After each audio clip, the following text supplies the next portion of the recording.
All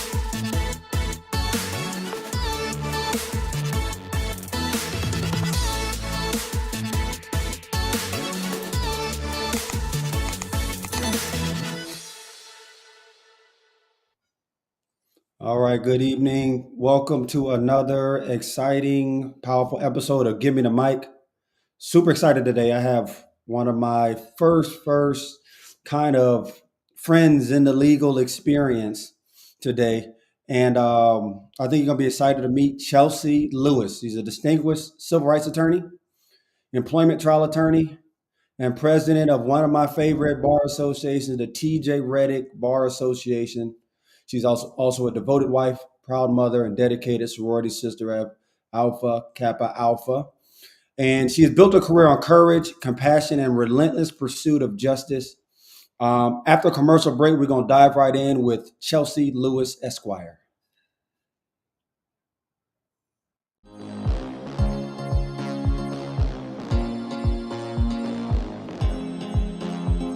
Thank you so much for inviting me out, girl. I've been so stressed. Girl, you are so welcome. But listen, who did your hair? Oh, all dolled up. What is that?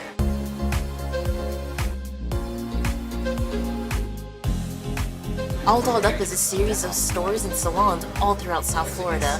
I get my hair silked out every month. I can do that because I'm part of the Texture Club. Girl, well, I need to get to All Dolled Up and sign up for this texture club. You look amazing. And cheers to that. A beautiful journey. I've always dreamed of an exciting, passion-filled career in the beauty industry. When enrolled in Cosmo School, it was amazing. After all, beauty was my thing, but I knew it was just the beginning. Next, I needed to find a salon home that was going to help me take it up a notch. aducareer.com showed me the way. Teamwork, branding development, coaching, product knowledge, and more. The apprentice training program changed my life. Find out more about the amazing possibilities.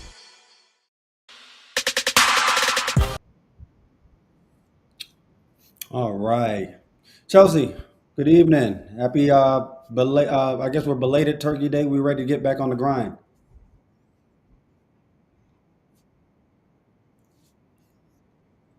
Froze on me. So, okay. Now you're back. You back?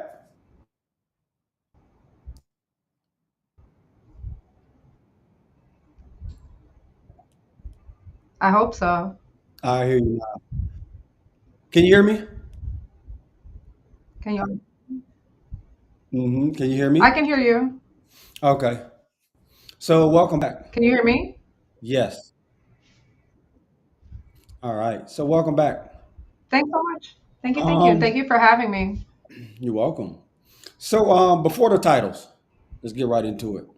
Who is Chelsea Lewis? Well, thank you. Interesting question, and it seems to evolve every couple of days, every couple of weeks, every couple of months. But currently, like you mentioned, I'm a wife, I'm a mother, business owner, entrepreneur, president of the TJ Reddick Bar Association, and dedicated legal advocate. I would say that would sum me up in a few words. All right. So, yeah, I would. And I just want to start off with okay, so everyone knows I've been on the law school journey, right? And so, as I'm figuring out this landscape, certain names just start popping into the world. So I'm African American. I did my judicial clerkship with Honorable Keith and Frink, and we're in the civil court.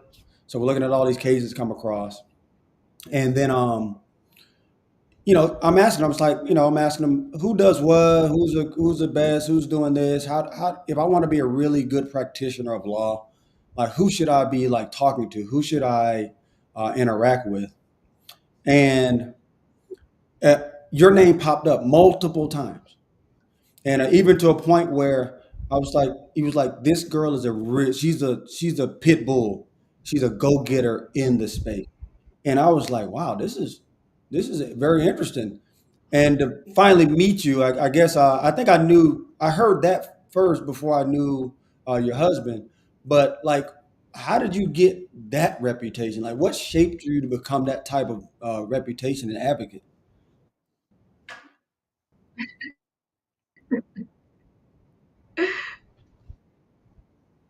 And thank you, and I appreciate that. And it's something that I can't say. I haven't heard from a few people in the field, and I think I'm as sweet as pie. I don't know where the people get the pit bull thing from. I'm joking. I would say really, it comes from a desire to win, almost that has been with me from when I was a child.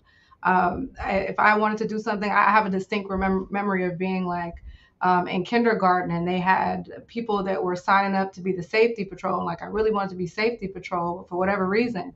They didn't pick me. So from that point on, I was like, okay, you're not going to pick me for safety patrol. Like I'm going to be on the news and I'm going to show everybody my face every morning. So I don't know where in my life I got this desire to win. But it's something that has definitely motivated me to work extremely hard. And you mentioned Judge Frank. I would say he's one of those judges that you have to be prepared for, regardless of if it's a UMC, Uniform Motion Calendar 5 minute hearing, or it's a special set 2 hour hearing. And I think I learned that really early on with Judge Frank and some of the other judges in Circuit Civil. And it's something that stuck with me throughout my career. Hmm. Right. Because I just remember the comments were always, the judges see attorneys every day. They see the good, the bad, and the ugly ones. And the commentary was always the practice is going to have to change. These attorneys are doing it right, and your name will pop up in that group.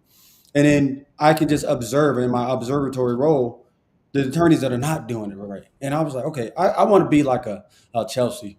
So that's just a shout out to you. And again, that's what's happening behind the scenes. And to see you Me continue to too. work and to do great things kind of just confirms like my first interactions in the space. I just hope one day somebody looks at me the same. Right. So okay, so you Thank make it you. look easy. You make it look easy. I mean, we didn't get into your other roles, but like, just talk about in law. What made you like? At what point did you say this is worth me staying in it, or did you ever question could you do this? Like, Absolutely, 1000%. I question that frequently, especially because, I mean, I have a 4-year-old son. Something made me decide to go out on my own when my baby was 2. So it balancing the career with being a new mother, with wanting to be in various organizations that serve my community. It's something that has definitely been a challenge. I'm really grateful that I have support from my family, a great therapist, which I recommend if you don't have one, get one, especially if oh you're interested in gosh, law. And yeah, for sure. Shout out to Fernando Campos. okay, Yeah, it is a work in progress for me. And it's something that I really don't take for granted. I think one of the main things that drew me to wanting to be a legal professional outside of me just liking to argue some days of the week was that I really wanted to have interaction with people and be able to change people's lives. And that's something, thankfully, I've been able to find, particularly with civil rights and employment law. okay, awesome. Um, okay, so and so now, before I met you, you were just awesome, amazing attorney, and then you were propelled into this role as the TJ Reddick president, which is the Broward Black Bar Association.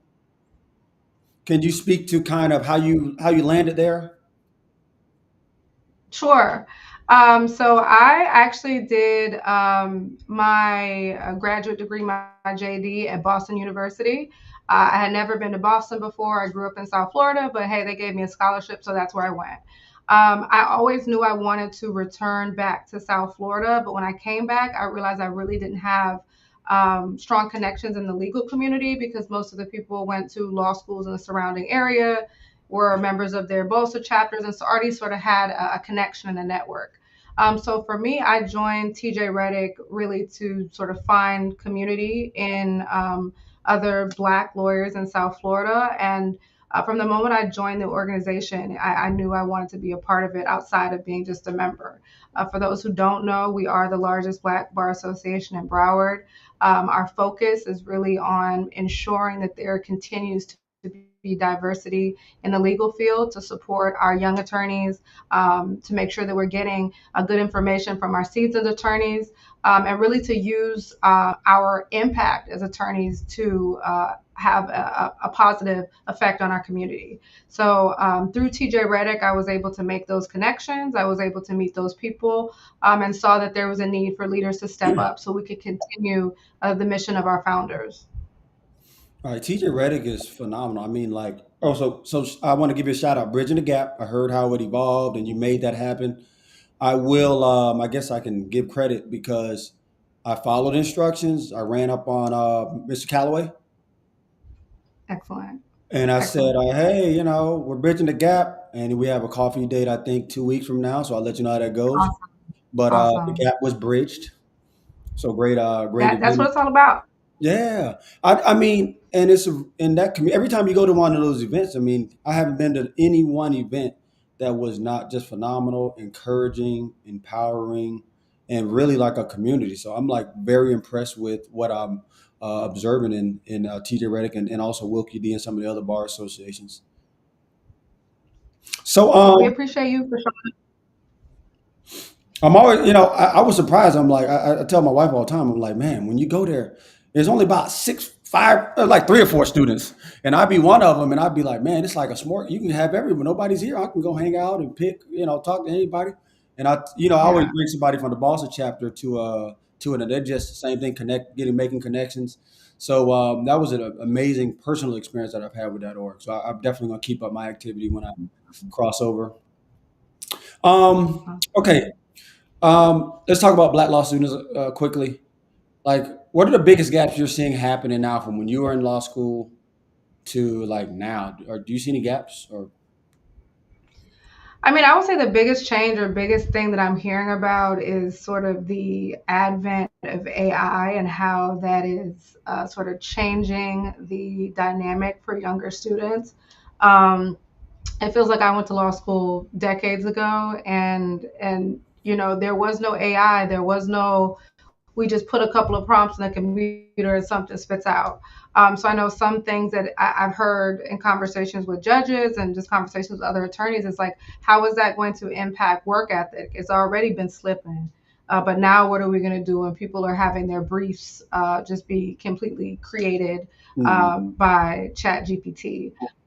Particularly, I think as it relates to Black law students, it feels like numbers are going down. Now, I don't, I haven't read the stats. I can't Mhm. speak to that with certainty, but it looks like our groups of Black students, particularly in the South Florida law schools, are declining. And that's something Mhm. that's extremely concerning for us and TJ Reddick. And one of the things that we're now doing is working to partner with some of our local high schools that have pre-law programs to be able to provide them with that support early on and make sure we're sort of creating an easier pipeline for those students interested in law school from as early as we can.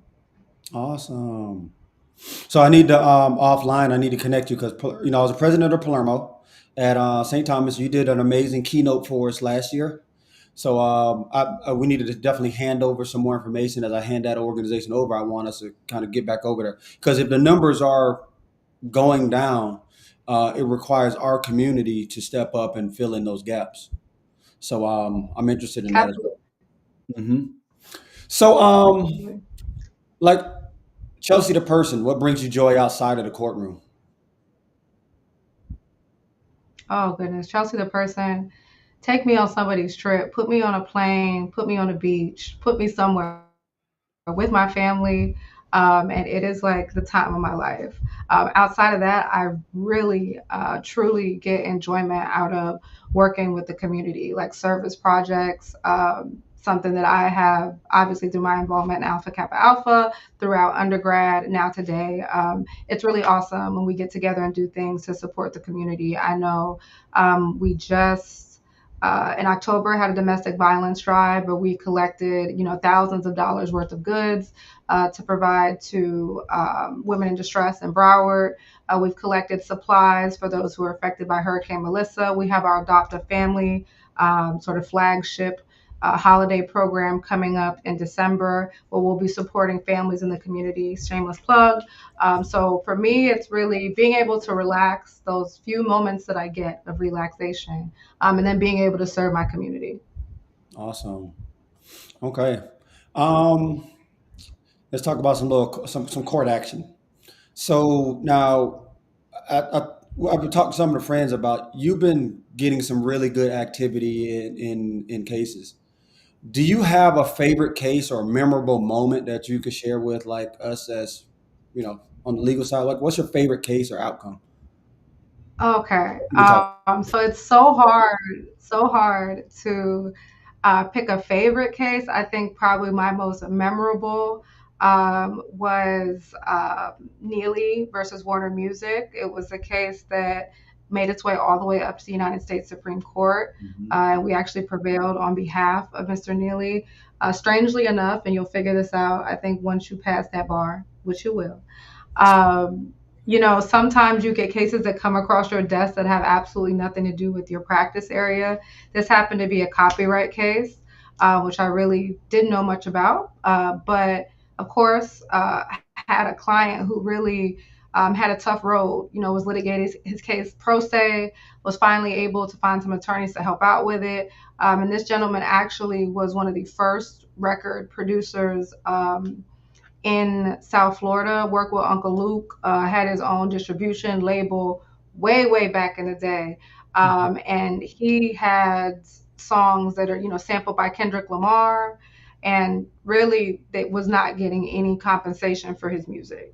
So for me, again, personal impact, seeing somebody who really should have been compensated for all of his creative works and have to fight that hard, take it all the way up to Supreme Court, Mhm. and be successful. That is for sure. I would say my most memorable case for a great client. Okay, I got to do some research on Neely again. And a lot of people don't know that these cases when we say Supreme Court, these cases take time. And me just coming into this world, I didn't understand the legal process was so lengthy of a process. You see on court, you get accused, you go in front of the judge, you get to battle it out, and then all of a sudden it's resolved. You get to the Supreme Court, these people weren't laying. So did you have to go up against Warner? Them attorneys were not laying down. Not laying down, and it's funny. I think one of the things that I have always dealt with in my career is being underestimated. And I will tell you, when I was younger, I used to get frustrated by it. Now I love it. It's the best. Please underestimate me. Please don't do your best. Please just go in and think this is going to be a light, easy thing. And we'll make sure that we give you reality.